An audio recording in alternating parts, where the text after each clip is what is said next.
Hi നമസ്കാരം. ISL വിശേഷങ്ങളിലേക്ക് സ്വാഗതം. ചാനൽ സബ്സ്ക്രൈബ് ചെയ്യാത്തവർ എത്രയും പെട്ടെന്ന് ചെയ്യുക. ഇന്നലെ ISLൽ ആദ്യ സെമിയിൽ നടന്നിരിക്കുന്നത് ആക്ഷൻ ത്രില്ലർ സിനിമകളെപ്പോലും വെല്ലുന്ന ക്ലൈമാക്സ് ആണ്. 16-ാം മിനിറ്റിലും 56-ാം മിനിറ്റിലും ഗോവ ഗോളടിച്ച് 2 ഗോളിന്റെ ലീഡിൽ നിൽക്കുന്നു.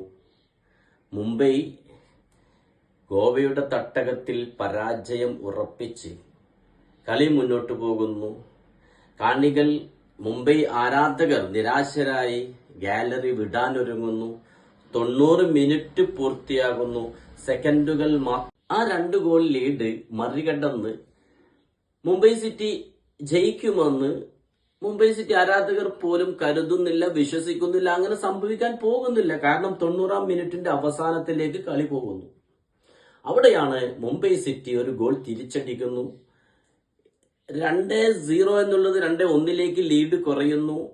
ആഡോൺ സമയമായി കിട്ടിയ 7 മിനിറ്റിൽ അതിലെ ആദ്യത്തെ മിനിറ്റിൽ വീണ്ടും മുംബൈ സിറ്റി തിരിച്ചടിക്കുന്നു. ഗോൾ 2-2 മാറുന്നു.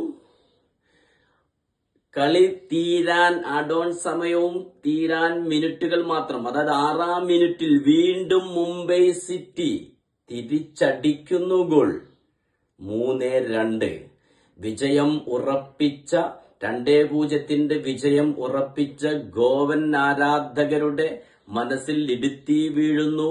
ഗോവൻ കളിക്കാർ സ്വന്തം കാണികൾക്ക് മുമ്പിൽ തലകുനിച്ച് ഗ്രൗണ്ടിൽ ഇരിക്കുന്നു. ഇതുവരെ ചരിത്രത്തിൽ കേട്ടിട്ടില്ലാത്ത, കണ്ടിട്ടില്ലാത്ത, ഒരു സിനിമകൾക്കും ട്വിസ്റ്റായിട്ടോ ക്ലൈമാക്സ് ആയിട്ടോ വന്നിട്ടില്ലാത്ത സർവ്വതിനെയും വെല്ലുന്ന ഒരു കളിയാണ് ഇന്നലെ കണ്ടത്.